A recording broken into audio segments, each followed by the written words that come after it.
بسم اللہ الرحمن الرحیم۔ تمام تعریفیں اس کریم رب کی جو تمام جہانوں کا خالق اور مالک ہے اور تمام جہانوں کو بنانے والا اور بہت ہی خوبصورتی کے ساتھ سجانے والا ہے، اور کروڑوں درود و سلام کریم آقا علیہ الصلاۃ والسلام کی ذات پر، جن کو رب تعالی نے تمام جہانوں کے لیے رحمت بنا کر بھیجا ہے، اور کروڑوں درود و سلام آپ کی آل پاک پر اور آپ کے سارے اصحاب پر، جن کو رب تعالی نے رضی اللہ عنہم ورضوا عنہ کے لقب کے ساتھ نوازا ہے۔ دوے آپ اسلام کو دیکھنے اور سننے والوں محترم بہنوں اور بھائیوں، السلام علیکم ورحمۃ اللہ وبرکاتہ۔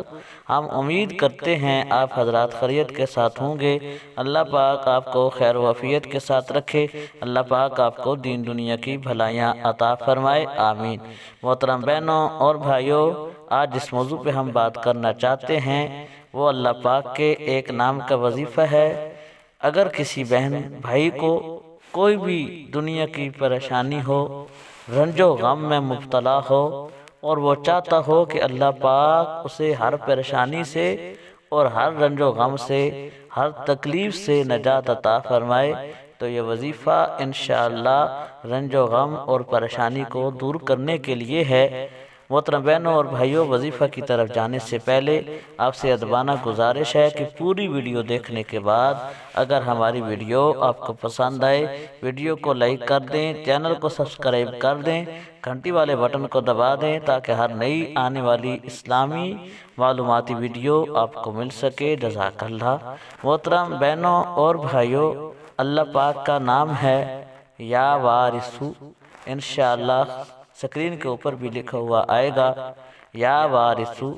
کوئی بھی پریشانی ہے، کوئی بھی زندگی کے اندر غم ہے، کوئی تکلیف ہے، یا کوئی بندہ تکلیف دے رہا ہے، تو انشاءاللہ یہ وظیفہ آپ کے لیے کافی ہوگا۔ محترم بہنوں اور بھائیوں، وظیفہ کرنے کا طریقہ یہ ہے کہ صبح کی نماز پڑھنے کے بعد سورج طلوع ہوتے وقت 11 مرتبہ اول آخر کریم آقا علیہ الصلاۃ والسلام کی ذات پر درود شریف پڑھنا ہے، اور اس کے بعد 100 مرتبہ یا وارثو یا وارثو کا ورد کرنا ہے۔ انشاءاللہ اللہ پاک اپنے کرم سے اس وظیفہ کے وسیلہ سے آپ کو ہر رنج و غم اور ہر پریشانی سے نجات عطا فرمائے گا۔ اللہ پاک ہمیں ہر رنج و غم اور پریشانی سے محفوظ فرمائے۔ اللہ پاک ہمارا حامی و ناصر ہو، آمین۔